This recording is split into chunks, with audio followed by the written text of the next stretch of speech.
Everyone has a different definition of what a good life looks like and what you can do with it. For me, a good life is the trifecta of good health, good wealth, and good relationships. And we've all been told that it's not possible to have all three of them at the same time. That is, time freedom along with good health, wealth, and relationships. But I really think we can all have it all if we all know exactly what we want and where to draw the line. Let me explain what that means and how you can understand with these three things. The first is sacrifice. A big part of having it all means that you have to do away with the idea that you need to give up something in order to have something.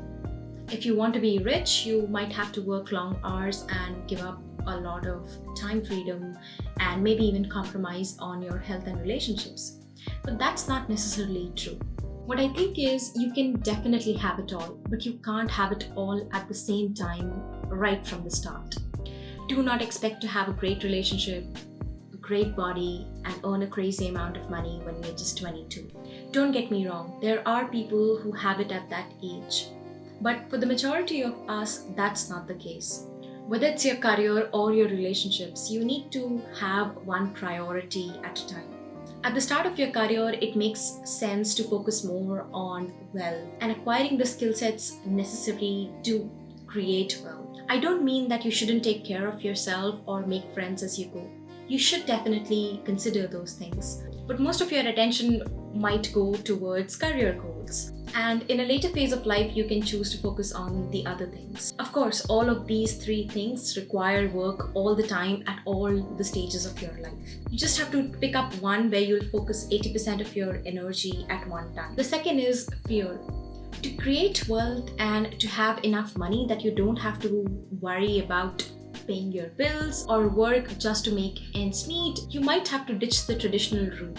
And not just this, to achieve anything meaningful in life, you have to learn a lot of things about yourself. This means that you will be isolated. Plus, societal structures are set up in a way that we are expected to live in certain type of houses, to own certain type of cars, to show off our lives in a certain way on social media platforms. But you really have to wake up to the reality that you don't need these things to feel valuable or worthy of things, and that our worth is tied to how much money we make or how many things we own.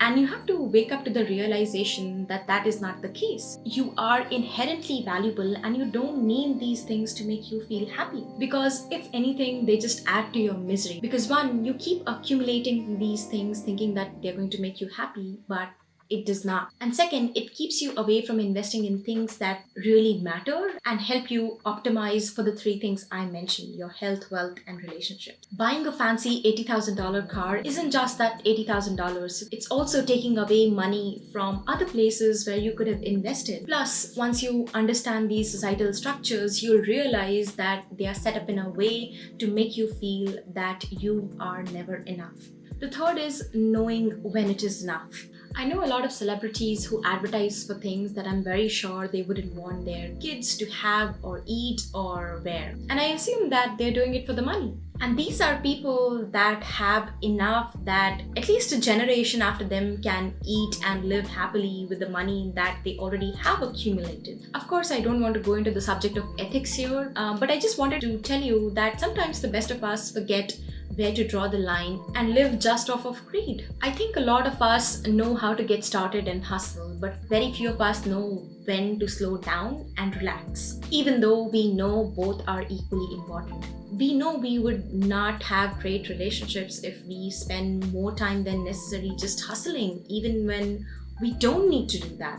So knowing when you're crossing the line is very important to know. A lot of the things I mentioned comes down to whether you want to make it happen for yourself or not. Money makes the world go around, and the entire world's economy is based on your consumption. The world of marketing and advertising will make you believe that you never have enough. It's up to you to get out of it and realize when it is enough.